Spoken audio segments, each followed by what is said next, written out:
Dear NET aspirants, my name is Dr. Kundan Kumar Mishra and I am working as Assistant Professor in Department of Biotechnology, Genetics and Bioinformatics at N.V. Patel College of Pure and Applied Sciences, Vallabh Vidyanagar, Anand.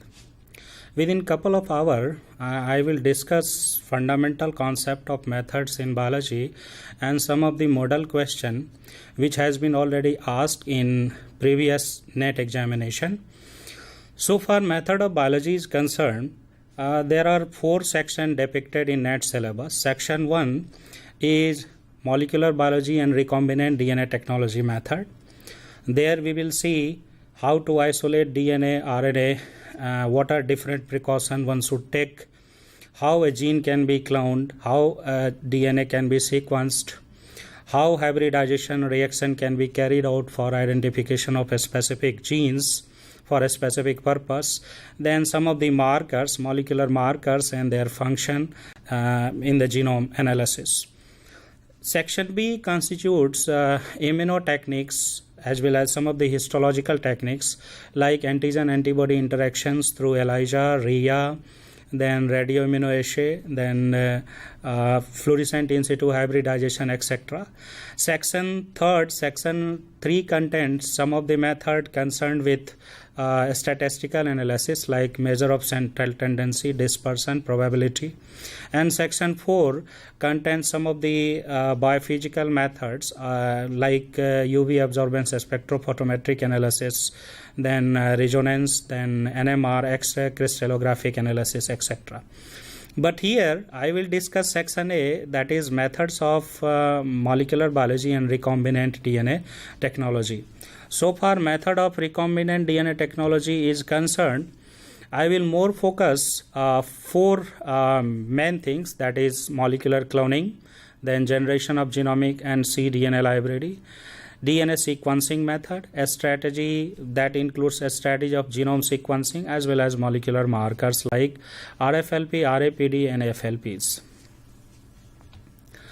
So far molecular cloning is concerned, cloning is a process of getting the clone, and a clone is a large number of cells or molecules which are originally identical to their parental ancestral cells or molecules or organisms. But here I will be more focused about gene cloning, and as you usually we know that insertion of foreign DNA into a vector to make new combination of DNA that can be perpetuated into the host is called cloning. And if we want to clone any genes, then we will have to require certain steps. Like first one is we have to get DNA fragments or gene which we want to clone. That DNA fragments or genes can be identified through variety of methods. Common one is isolation of DNA and restriction digestion. Restriction digestion can be possible with the help of restriction enzymes, and restriction enzymes are site-specific endonuclease which recognize specific DNA sequences and cut them to discrete DNA fragments in well-defined length and sequence. One method is through restriction digestion. Another one is we can isolate mRNA and convert into cDNA, that can be also used for cloning. Third one is through PCR we can amplify a specific segment of DNA. Fourth one is we can synthesize oligonucleotides by oligonucleotide synthesizer. Second one is selection of vectors. If we have DNA fragments, then we will have to transfer into suitable host through vector, and vector is agent which carry foreign functional DNA. There are variety of vectors that I will discuss later on which has a ability to accommodate foreign DNA, and according to size of DNA fragments vector can be selected, and vector must satisfy certain criteria to use them for transferring foreign DNA into the host. That I will discuss later on. And then ligation into the vectors. Whatever DNA fragments we generated through restriction digestion or some another methods, that has to be transferred into the vector, and vector has to be ligated. Directly if we will put DNA ligase, then ligation will possible. Otherwise if vector doesn't have cohesive ends, then homopolymer tailing can be done through polymerase and certain nucleotides, or even the DNA can be also ligated through adapter and linker. The adapter and linker are laboratory synthesized oligonucleotides which contains preformed cohesive ends, and therefore it can be used for ligation into suitable host to make recombinant DNA. And once we form the recombinant DNA, then this has to be transferred into the suitable host, because we know that for replication there is need of origin of replication, and origin of replication is present in vector, but whatever necessary enzymes and rest of the factors needed for multiplication of plasmid, that will be only present in host. Therefore, we will have to transfer our DNA into suitable host to get multiple copies of a gene which we want to clone, and that constitute each clone constitutes 1,000 and thousands recombinant DNA which contains our desired gene. Now whether gene has been transferred into suitable host or not, for that we will have to screen whether recombinant DNA is present in particular clones or not. That can be possible through recombinant selection and screening, and there are variety of methods used for recombinant selection and screening, like genetic markers where ampicillin or tetracycline resistant sequences are present in plasmid. Then identification recombinant selection can be also possible through hybridization. This can be also possible through PCRs. This can be also possible through immunochemicals method like protein-protein interaction or antigen-antibody interaction. These things I am going to discuss in details. Now, as I said generating DNA fragments can be possible by variety of methods. Most common one is restriction digestion. It was Arbour, Smith and Nathans who discovered restriction enzymes in 1974, and then construction of rDNA was possible. And as I said restriction enzymes are site-specific endonuclease which recognize specific DNA sequences and cut them to produce discrete DNA fragments. So here what happens, if double-strand DNA is there, suppose this one is DNA, and if we will put any restriction enzymes in tubes like EcoR1 or BAMH1, then it has a specific target site on the sequence, what we call target site of restriction enzyme. So this restriction enzyme, which are proteinous by nature, will binds and it can cut the DNA. So several fragments can be generated, and these fragments can be used as a source for cloning experiment. So restriction enzymes are basically present in bacteria, but it has ability to cut any DNA. If site will be there, target site will be there, it will be bind and it can cut the DNA into discrete DNA fragments, and that can be further cloned into suitable host. There are variety of restriction enzymes type, and that can be called type 1, type 2, type 3, type 4, like that. But if we will use the word restriction enzyme, it means type 2, because type 2 restriction enzyme has ability to bind at or near the target site and cut the DNA, and therefore it can generate discrete DNA fragment. Beside this, it has only single subunits which can be used for restriction and recognition. And number 2, it recognizes Mg2+ as a cofactors. It always recognizes palindromic DNA sequences. Therefore, it can generate suitable DNA fragments for cloning. After discovery of restriction enzyme by Arbour, Smith and Nathans, who were also awarded Nobel Prize in Physiology and Medicine for discovery of restriction enzyme, we got the idea to make recombinant DNA or rDNA. And first rDNA was constructed by Cohen and Boyer in 1974, and then new term, what we call genetic engineering, started. That is also called methods of modern biology or molecular cloning. So one method is to generate DNA fragments by restriction enzyme. Another one is mechanical searing.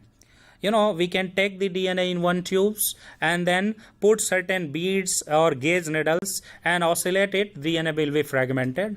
Or we can use probe sonicators. Take DNA and apply ultrasonic wave. Phosphodiester bond will be broken and DNA can be fragmented. Third one is direct DNA synthesis, or or direct chemical synthesis. Some of the oligonucleotide synthesizer or oligonucleotide machines are available when short or small DNA fragments can be synthesized and that can be further cloned.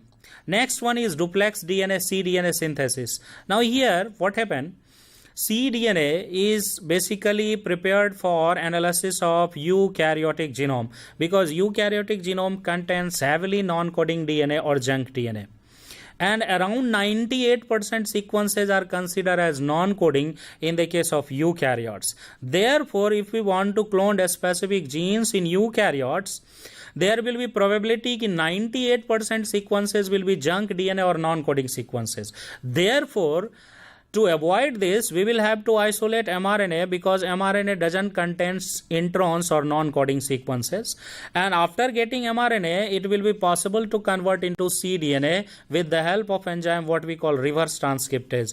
If we will add reverse transcriptase and DNTPs, then cDNA can be converted, mRNA can be converted into cDNA, because eukaryotic messenger RNA has poly A tail. And if we will add oligo DT as a primers and reverse transcriptase, then DNA first strand will be synthesized, followed by synthesis of second strand, and duplex DNA will be available for cloning, for transfer into suitable vector. And another one is PCR. Suppose if we want to amplify specific DNA sequences in whole genomes, then it can be possible through polymerase chain reaction. We will have sequence information, design the primer and do the polymerase chain reaction, which involves cycle of denaturation, annealing and extension. And then specific molecules of DNA can be amplified, that will be also act as a source for cloning, and that will be DNA, specific fragments which has defined length, and that can be cloned further.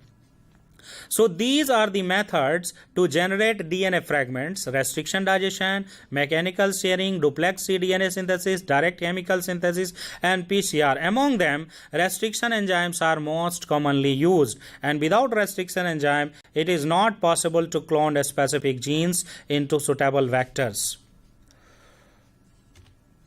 Next one, as I said you, selection of vectors. As I said you, vector is a agent which has ability to carry foreign functional DNA into suitable host, and therefore on the basis of accommodation, vector can be available for cloning of specific genes. Vector may be plasmid based. Example is PBR322 and PUC8. These are the plasmid based vectors where we can clone up to maximum 10 kb DNA fragments. If we have more than that, then it cannot be cloned. If we have more than 10 kb DNA fragments, then another vector available, what we call bacteriophage based vector. Bacteriophage is a virus which can infect bacteria and lyse them. A bacteriophage, we can see on tally top, this bacteriophage genomes is approximately 48.5 kilobase pair, and it contains several non-essential regions. So if we will replace the non-essential regions, then two type of vectors can be constructed. One is called replacement vector, where non-essential region can be removed, and another one is called insertional vectors, where we can put certain cassette or sequences to use them as a vector, and it can accommodate 5% extra DNA. So what happened? We have to keep the length of this bacteriophage vector in between 38 to 52.5 kb. Otherwise, less or more DNA cannot be in vitro packaged under bacteriophage. Okay. So these replacement or insertional vectors, these replacements and insertional vectors can has ability to accommodate even 12, 14, 15 kb DNA fragments, and therefore bigger DNA fragments can be cloned. Another one, if DNA fragment is more than suppose 25 kilobase pairs, then how it can be cloned? Then another option is available, what we call COSMID. Bacteriophage has COS site at a specific 3' end, what we'll call cohesive termini. And if we will transfer this cohesive termini into PBr322, then it can be behave as a cosmid, means plasmid having cos side. And the feature is it has ability to accommodate even bigger DNA fragments up to 40 kilobase pair. So in cosmid vector we used to clone approximately 35 to 45 kilobase pair DNA fragments very fluently. When this will be transferred into suitable host, it can be automatically circularized after entering into the host, and it will be behave as a plasmid, and then it can multiply. Now if DNA fragments will be more than 50 kb, then we can use another vector, what we call bacterial artificial chromosome or BAC vector, which is based on East 2 μm circle plasmid. Here what happened, we can transfer 50 to 300 kilobase pair DNA sequences successfully into the BAC, and this can be transferred into host and it can multiply. So far genome sequencing project is concerned, this BAC vector are most commonly used. Another one is called YAC, which is also called East artificial chromosome. And if we want to have East artificial chromosome as a vector, then we will require three things. One is called centromeric region or SAN sequence. Then another one is telomeric region or TEL sequence. And third one is several selectable markers, as well as some of the restriction site. So if we will select East plasmid and tag centromeric regions like chromosome 4 or chromosome 6, any chromosome can be used, and then some of the phenotypic selectable marker like supradins and multiple cloning site where we can cut it, then it has ability to accommodate even mega base pairs DNA. 1000 kilobase pair, 2000 kilobase pair DNA sequence can be easily fused and transferred into East. And if we will transfer into East, it will be behave as a chromosomes. Therefore, it can be segregated during the meiosis. But the drawback of this vector is sometimes it shows instability. Sometimes DNA can be degraded and therefore it cannot be maintained longer. Therefore, of course, East artificial chromosome has ability to accommodate bigger DNA fragment, but most of the genome sequencing process we prefer BAC as a vector because BAC are highly stable and it can be successfully used for cloning of many type of DNA. Beside this, we will have to remember 3-4 things. Which particular agents can be used as a vector? It must satisfy certain criteria to use them as a vector. So far plasmid is concerned, or bacteriophage is concerned, or artificial chromosome is concerned, every vector must satisfy certain criteria. One criteria is it must have origin of replication, that means ORIC, so that it can replicate independently into the host when transferred. Second one, it must have selectable marker gene. Suppose we cloned a specific genes into a specific vector transferred into suitable host, then it must have certain markers so that we can discriminate between recombinant and non-recombinant clones. Like if you will talk about PBr322 or PUC, which is bacterial based plasmid, then it have selectable marker like ampicillin or tetracycline resistance. So if this plasmid will be present, then we can easily discriminate. Beside this, one technique what we call insertional inactivation we can use, where we can identify or discriminate between recombinant and non-recombinant clone, that I will discuss later on.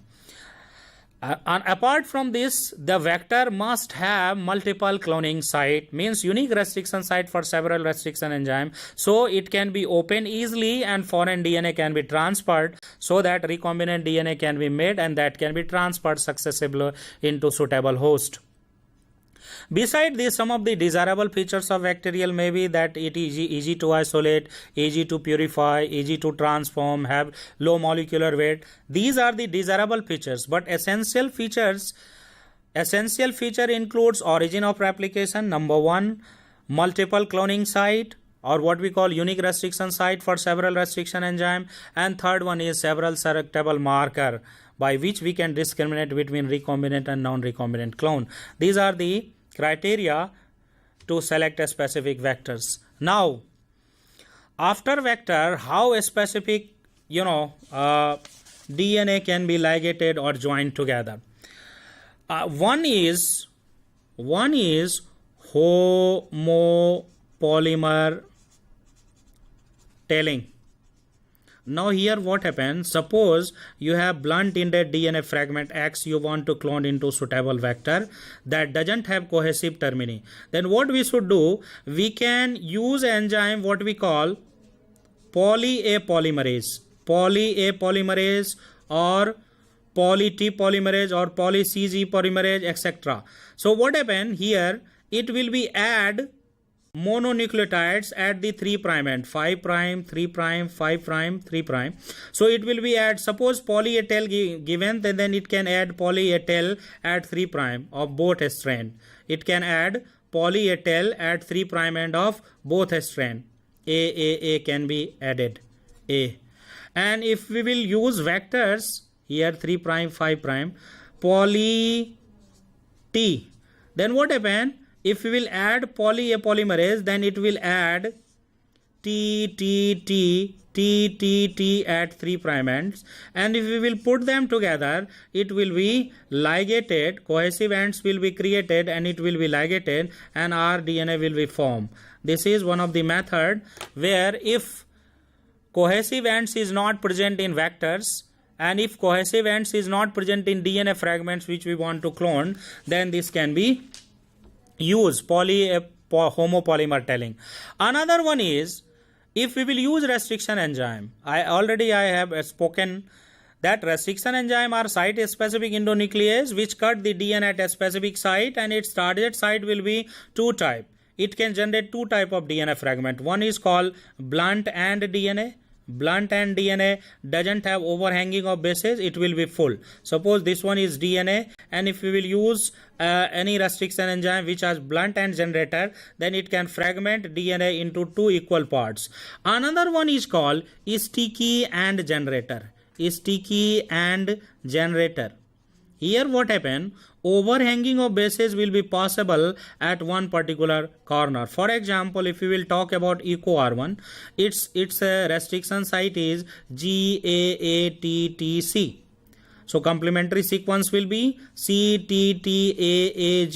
These are the palindromic sequences. All restriction enzyme recognize palindromic DNA sequences. So if we will add EcoR1, wherever this site will be there, it will be binds and cut. So what happen, at 5' G and at 3' there will be AATT sequence. Another G will be here and another side there will be TTAA. So these sequences will be overhanging and it look like a sticky end or what we call cohesive end. So majority of restriction enzyme are basically sticky end generators of cohesive end generators, and there is benefit. If vector DNA digested with same restriction enzyme which can be used for digestion of genomic DNA, then there will be probability of cohesive ends, and if we will put them together, automatically hydrogen bond will be formed and it will be ligated. It will be ligated. When will be transferred into suitable host, a specific nick will be there and that nick can be repaired back. So this is ligation of cohesive termini. Another one is blunt end ligation. If we want to ligate blunt end, we required huge amount of DNA polymerases because there will be no possibility of formation of sticky and hydrogen bond between them. So in blunt end what happen? Here DNA will be present, and if blunt end fragments, this can be put together like linker and adapter in presence of DNA ligase. This is DNA fragments and this is vectors which we want to join together. Then here we need DNA ligase, and this DNA ligase has ability to ligate. Linker and vectors can be ligated, or linker and adapter can be ligated, or even vector having no sticky end. This one is vector, and this one is DNA which doesn't have a sticky end. If we will put them together and add DNA ligase, either T4 or E. coli coded DNA ligase, then this can be ligated and our DNA can be formed. So ligation can be also possible through blunt end. As I said you, linker and adapter molecules, linker as laboratory synthesized oligonucleotide which has preformed cohesive end. Sometime it will possible the DNA or gene which we want to clone doesn't have a specific restriction site and vector have restriction site. So what happen? Whatever restriction site vector have, that type of linker can be synthesized in laboratory and that DNA is linked with linker, and if we will add restriction enzyme, then that can be cleaved and therefore cohesive termini can be generated, and it can be when we will put them together our DNA will be formed. So far adapter molecule is concerned, let me tell you, this adapter molecules has preformed cohesive end. Sometime it might be possible कि gene may have internal site for restriction enzyme. Then if we will cut gene with restriction enzyme, it can cut gene also and gene will be fragmented. Therefore, cloning will not possible.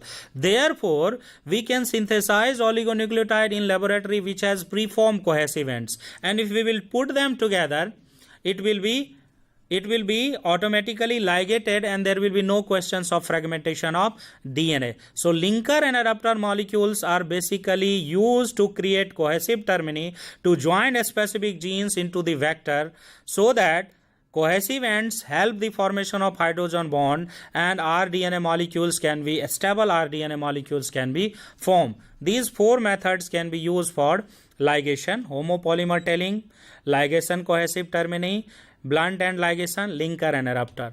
Another one is introduction to the host, what we call transformation. Transformation with recombinant plasmid DNA, transfection with recombinant fast DNA, in vitro packaging, etc. Here transformation what happen? Host may be bacteria. Majority of host will be bacteria because plasmid is exclusive features of bacteria. Bacteriophage also infect bacteria and even if we will use yeast as a vector, then host will be Saccharomyces cerevisiae which will be unicellular. But majority of cases we preferred host as a bacteria.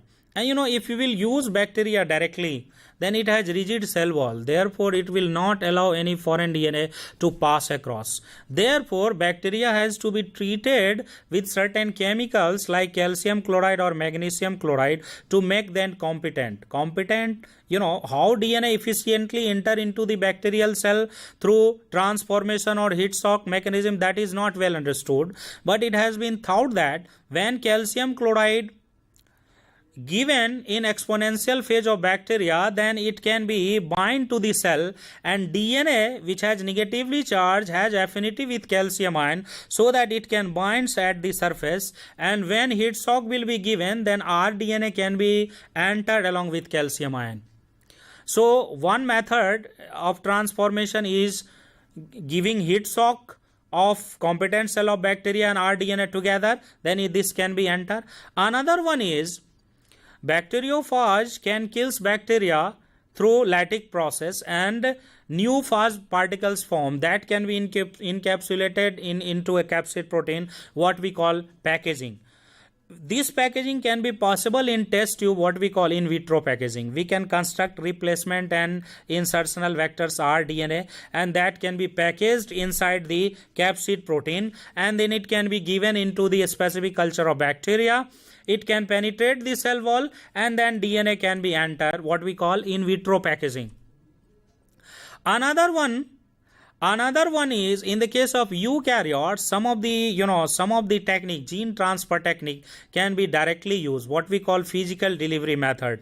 Here micro injection, electroporation or UV laser microbeam or particle bombardment method. Here without vector, naked DNA can be transferred into the specific genome. That is the way to create transgenic, but here we are more focused about the cloning. Therefore, transformation with recombinant plasmid DNA and transfection with recombinant phage DNA is important, and here heat shocked as well as in vitro packaging is important.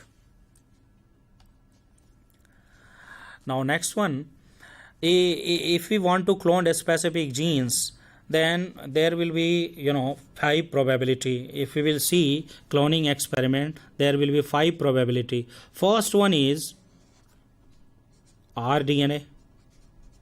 Suppose vector is there and gene which we want to clone, if we will put them together, there will be formation of rDNA. This is one probability. Second probability will be only vector DNA, means there will be no rDNA.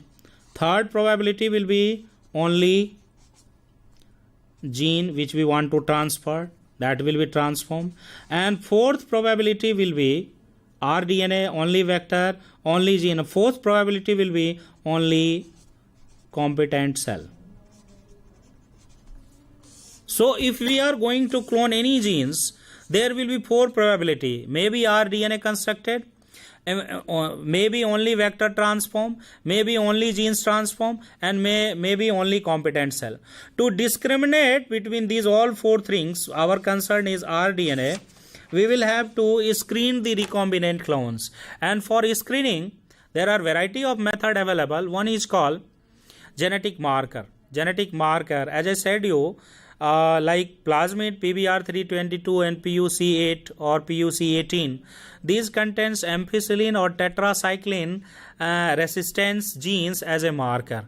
Therefore, if this plasmid will present in a specific cell and if antibiotic is given in the media, then this bacteria can survive, and therefore it can be used as a marker to identify. And if this ampicillin or tetracycline plasmid is not present in any cell, that will be die because media contains a specific antibiotic which kills bacteria. Another one is, most important one is insertional inactivation. Insertional inactivation is one of the best suitable method to identify recombinant clones, because what happened, this marker may contain certain, suppose if I talk about LAC-ZAD, what we call blue and white selection mechanism, blue and white selection methodology. Here LAC-ZAD is enzyme which encodes beta galactosidase, and its substrate is lactose, but we can use its analog X-gal. And if beta galactosidase will be produced, this will be act on X-gal. X-gal means 5-bromo-4-chloro-3-indo-galactoperonoside, and this will be broken down into 2 simpler components, and there will be formation of blue color colonies. Okay, but if LAC-ZAD gene is inactivated by restriction, suppose this one is PUC vector and it has LAC-ZAD, okay, and if LAC-ZAD is digested by restriction enzyme, then what happened, this LAC-ZAD will be broken down into 2 DNA fragments, and when a specific gene inserted over here, then LAC-ZAD genes will be inactivated. And because of inactivation, it loses the ability to act on X-gal, and therefore there will be no probability of blue color colonies, only white color colonies will be formed. So it is one of the best method to discriminate between non-recombinant and recombinant clones by transferring a specific genes into the marker genes. Like even if we can use insertional inactivation technique for inactivation of ampicillin or tetracycline resistance gene. If ampicillin or tetracycline resistance gene will be broken or cut it with restriction enzyme and transfer a specific genes, gene will be inactivated, and therefore it will lose the ability, bacteria will lose the ability to show resistance against restriction enzyme. Therefore replica plating can be used to identify recombinant and non-recombinant clones. So insertional inactivation is one of the important method used for discrimination between recombinant and non-recombinant clones in the case of prokaryotes. Another one is hybridization. Sometime it might be possible vector may not have certain markers like ampicillin, tetracycline or some other markers. Then what happen if we have probe that means the nucleotides will be either radio-labeled or non-radio-labeled, and that can be used for identification of similar DNA sequences by formation of hydrogen bond between similar DNA sequences. The process is called hybridization. Lot of hybridization techniques are available, like colony and plaque hybridization, then southern, northern, western. A lot of hybridization techniques are available where the principle is based on either DNA-DNA interaction, in the case of colony hybridization, or in the case of southern hybridization, or in the case of dot blot hybridization, there will be DNA-DNA interaction. Then RNA-DNA interaction in the case of northern hybridization, protein-protein interaction in the case of western hybridization. Then some of the probes are compulsory. Probes is necessary for hybridization, where the gene which we cloned, that has to be labeled with radioactive components, and after cloning, a clone can be lysed with chloroform and some of the another components, and it can be denatured and probe can be given. If probe can be given on the membrane, so if it will be get similar DNA sequences on the membrane, it will be hybridized and a specific signal can be generated because of radio labeling, and that can be identified by autoradiography. So hybridization technique can be also used for identification of recombinant clones directly. Lot of hybridization techniques we are using in the area of recombinant DNA technology. As I said you, what we call southern hybridization, where DNA can be transferred into nylon membrane and then it can be denatured and specific probes can be used. After hybridization, it can be detected by process of autoradiography. Another one is northern hybridization, where our focus is to identify the level of transcript or presence of transcript or presence of a specific mRNA sequence in given sample, whether gene is expressed or not. So northern blotting is also used for differential gene expression. Here mRNA can be isolated, convert into cDNA, transferred into membrane, or mRNA even can be transferred into membrane, and a specific mRNA sequence or cDNA sequence which are labeled, what we call probe, can be used. Then another one is protein-protein interaction, what we call western blotting. Protein can be separated, transferred to the membrane. Then a specific anti-IgG, either radio-labeled or non-radio-labeled, anti-IgG can be used, and if interaction will be positive, then signal will be generated, and this can be used. Beside this, dot blot hybridization can be used if we want to confirm presence of a specific DNA sequence as in particular cell. Like this can be basically used for identification of viral infection. Directly we can isolate the DNA, immobilize on the membranes, denature the DNA, and apply sequence specific probes. If reaction will be positive, it will be hybridized, and during the autoradiography a specific image will be displayed, and that image can confirm the presence of a specific sequences. So these are the variety of hybridization methods or technique available. Another one is what we call PCR, polymerase chain reaction. In PCR, it involves cycle of denaturation, annealing, and extension. Here, directly we can isolate genomes, design a specific primers, and put that primers all components. And this PCR involves cycle of denaturation, annealing, cycle of denaturation. DNA can be denatured at higher temperature. If you will put at 94, whole genomes DNA can be denatured. Then another one is annealing of primers. We can apply a specific primer, sequence a specific primer, and it can be annealed. Annealing can be calculated by TM, that I will discuss later on.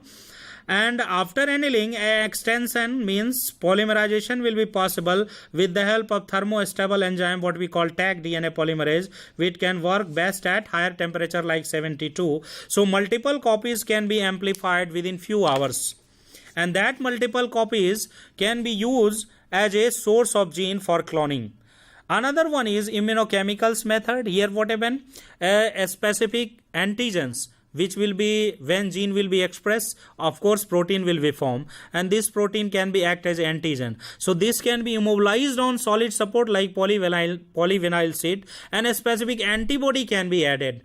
So if interaction will be positive, because we know that antigen antibody interaction are highly specific, so this will be binds, and after binding, if we will put anti-IgG along with certain chromogenic substances, then because of chromogenic substances, specific signals can be generated, and positive and negative clones can be discriminated, or gene expression or level of protein presence can be discriminated. So immunochemical method is also used as a recombinant selection and screening tools. Another one is gain of functions.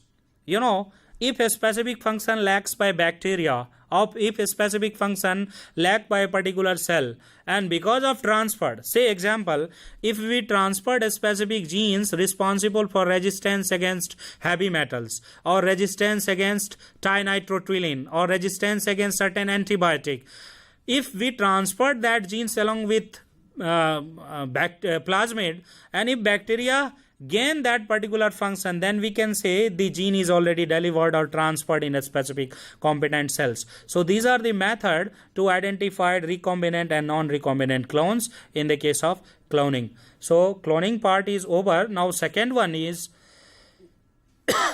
part is, we can see some of the application very briefly. This cloning, it has very wide application, very large application. One application is expression of proteins and recombinant proteins. Like we might heard the name of lot of proteins which we are using in the area of medical science, like insulin. It was the first recombinant proteins expressed and produced through cloning.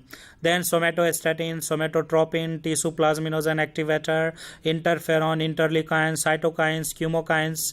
And there are a lot of drugs or proteins available which can be expressed in prokaryotic system with the help of cloning, molecular cloning.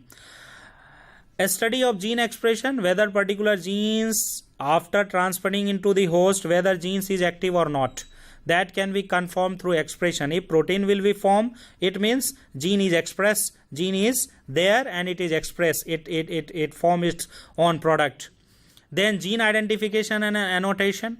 If we want to locate presence of a specific gene in particular colony, then this can be possible through hybridization analysis, as I said. Another one is construction of genomic and cDNA library. If we want to preserve a particular sequence or particular genes or particular organisms, and even for various research purpose, or even for transfer of sequence information from one laboratory to another.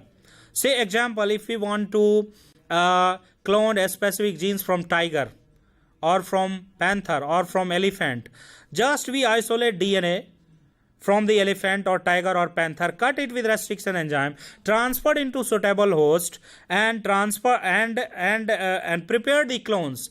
Then entire set of genes will be there, whether coding sequences is there, non-coding sequences is there, repetitive DNA is there, non-repetitive DNA is there, that can be preserved. Okay, that is also one of the part of cloning experiment. Or if we want to study differential gene expression or gene expression, then mRNA can be isolated from source and a specific library can be prepared, and that library can be preserved for further analysis. And most important part of cloning is to DNA sequencing. A lot of human genome sequencing project has been completed. As we are aware, human genome project were completed in 2003. Draft sequence were presented in 2001, but it was completed in 2003.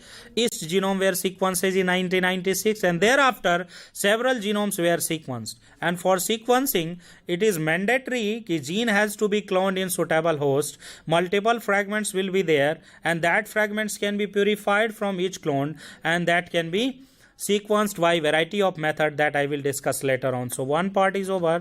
Another one is construction of genomic and cDNA library. As I said you, genomic DNA library is that in which the whole genomic DNA of an organism is fragmented into pieces of suitable site using a specific restriction enzyme and cloned and maintained into desired vectors. As I said you, if we want to preserve clone of any organism, say example human being, Our genome is 3.2 into 10 to the power 9 base pair, and it has 1000 genes, approximately 28 to 30,000 genes are there.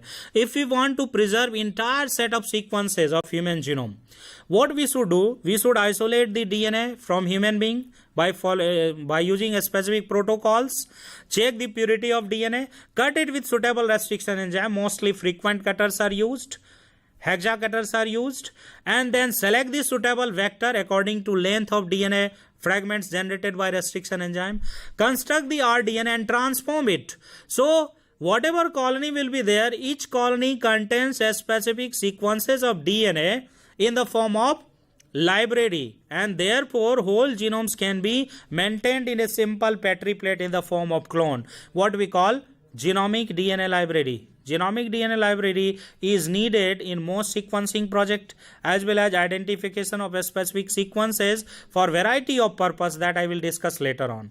Another one is cDNA library. As I said eukaryotic genome contains large amount of non-coding sequences which is not required so far as study of gene is concerned.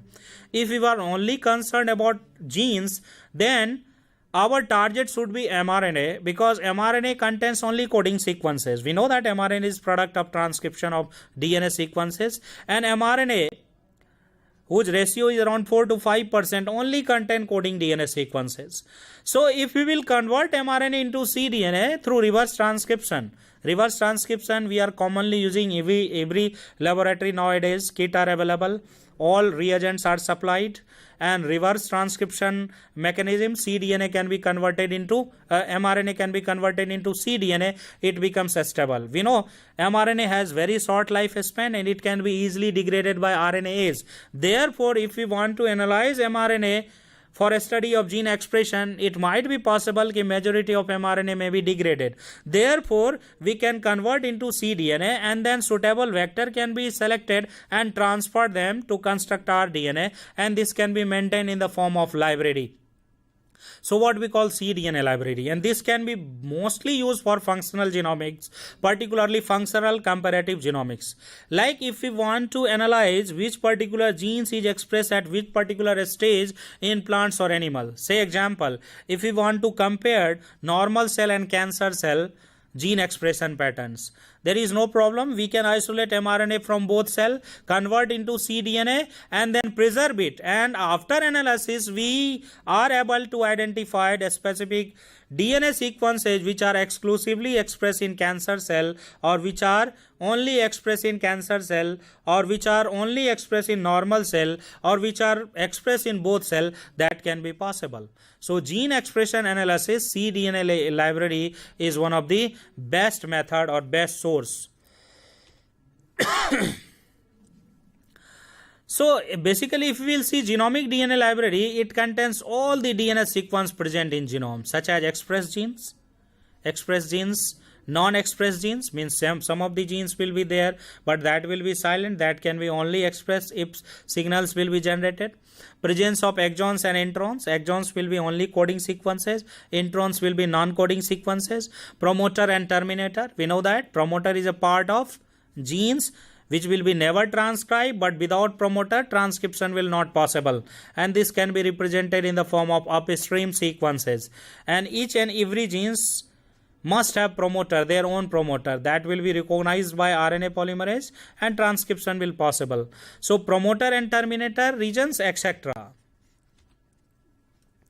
Now, what is importance of gene library? As I said this can be used for a study of whole organism's genome. This can be used in genome sequencing project. This can be used for construction of physical map through chromosome walking. If we want to assemble sequence information, then we will have to create physical map through chromosome walking, and entire map of chromosomes can be, entire sequence of chromosomes can be generated to investigate gene expression pattern, which genes is expressed at which particular time, what is mode of expression, that can be studies. And it is one of the powerful tool for conservation of germplasm. There are many germplasms which faces in danger, they are endangered species. So for them, we will have to isolate their DNA, prepared library, and we can preserve it for a longer duration. Now, actually, cDNA library is a large collection of cDNA copies of all the mRNA in cell type in vitro. As we know that cDNA by means of mRNA depends mainly on cell type as well as developmental stage of each cell. Developmental stage of each cell. Here what happened? As I said you, if you want to compare different cell, for example, if you are interested to study the gene expression at particular stages of plants or animals, like flowering stages, like fruiting stages, like formation of grains, then what happen on that time, if we will isolate mRNA, then whatever genes required for flowering or whatever genes required for formation of grains, that will be there. mRNA contains coding sequence of that. And if we will convert into cDNA, so we will have gene information, that particular genes will be expressed on that particular stages. As well as second one is developmental stage of each cell. Successive development stage, like if we want to study gene expression at blastocyst of 2 weeks or 4 weeks or fetus or after birth or at the age of 9 years or at the age of 15 years, accordingly we can isolate mRNA from any cells, convert into cDNA, and we will see the difference of patterns of gene expression. So comparative genomics or differential gene expression studies we use to construct cDNA library, and that is very helpful for functional genomics as well as comparing of gene of interest. So far gene expression is concerned, cDNA libraries is always better. This is one of the important aspects. It only consists of those genes that are actually expressed in particular cell. It possesses only exons, means coding sequences. So ultimately it will be reduced size of insert. Means, we can clone into small vectors. Amino acid sequence of protein can be directly determined from the nucleotide sequence of its corresponding DNA or junk DNA, or pseudogenes or mini satellite or microsatellites. These sequences are excluded from the library, therefore analysis will be easier. Now another important aspect is DNA sequencing method. This is one of the important area where we can determine the nucleotide sequences of a specific DNA fragments or whole genome. And two methods were simultaneously developed in 1970s, that was Maxam and Gilbert chemical degradation method and Sanger's chain termination method. Maxam and Gilbert sequencing method contains some of the base specific chemicals which can cleave or modify the specific DNA sequences. Like for G, dimethyl sulfate, it can methylate. For GNA, dimethyl sulfate plus acid, it can methylate. For cytosine, hydrazine. For cytosine and thymine, hydrazine and alkali. So if we will put these chemicals in separate tubes where a specific DNA fragments will be there, then sequences can be modified, and that can be cleaved with the help of another chemical called piperidine, and then it can be run through polyacrylamide gels and sequence can be determined. So here what happened, DNA fragments which we want to sequence first and leveled with radioactive components through dephosphorylation and rephosphorylation, and then it can be distributed in 4 different tubes and base specific chemicals can be added. Like as I said you, for A we will have to add dimethyl sulfate in one tube. For A plus G we have to add dimethyl sulfate plus acid in another tube. Like C we will have to add hydrazine, it's a chemical, and for C and T only 4 bases are there, so hydrazine and alkali. If we will put these bases will be modified, and then if we will add piperidine, it can be cleaved, so different fragments will be generated. And if we will run in polyacrylamide gel electrophoresis, then sequence can be read from bottom to top and a specific linear sequence can be determined. So if we have sequence information of one strand, another sequences can be determined. Another one is Sanger's method, which is based on dideoxynucleotide. It is also called chain termination method. Here First, gene can be cloned into suitable vector, denatured it, add DNTPs as well as clinopolymerase, and allow the reaction to terminate with the help of dideoxynucleotide. Dideoxynucleotide is similar to DNTPs, but it lacks 3' hydroxyl and add 3 carbon atom, and that is needed for formation of phosphodiester bond during DNA synthesis. So if we will use DNTPs of one particular, say T, its complementary sequences will be A. G, its complementary sequences will be C. So dideoxynucleotides can be added for each bases and reaction can be terminated, and after termination of reactions this can be analyzed through polyacrylamide gel electrophoresis, and reading of patterns is the same like bottom to top, and one strand can be determined, then another strand will be automatically available. But breakthrough came when we got the idea to sequence DNA with the help of fluorescent dye and what we call automated DNA sequencing. Here reaction can be carried out by in single tubes, and there are different fluorescent labeled DNTPs, dideoxynucleotides available like Texas red, NDB, fluorescent. These are the dye available, and reaction can be carried out in single tubes, and after termination reactions this can be transferred through polyacrylamide like process, and because of fluorescent labeling there is emission of certain dye like signals that can be captured by polarized camera fitted in automated sequencer, and their peak can be displayed on a screen and sequence can be read. So automated DNA sequencer is one of the most most important technique to sequence even smaller DNA fragments or whole genome. And now 96 capillaries automated sequencer are available, and we can sequence even human genome or any organized genome within a few months or even few weeks because of development of high level automated sequencer. Another one is pyro sequencer. It's a real time sequencer based on release of pyrophosphate and addition of nucleotides with the help of fluorescence. This method is restricted because we can sequence less than 200 base pairs, so we are not using fluently. We are using automated DNA sequencer for sequencing whole genomes. Thank you. In next lecture I will discuss more topics and some of the question based on that. Thank you very much.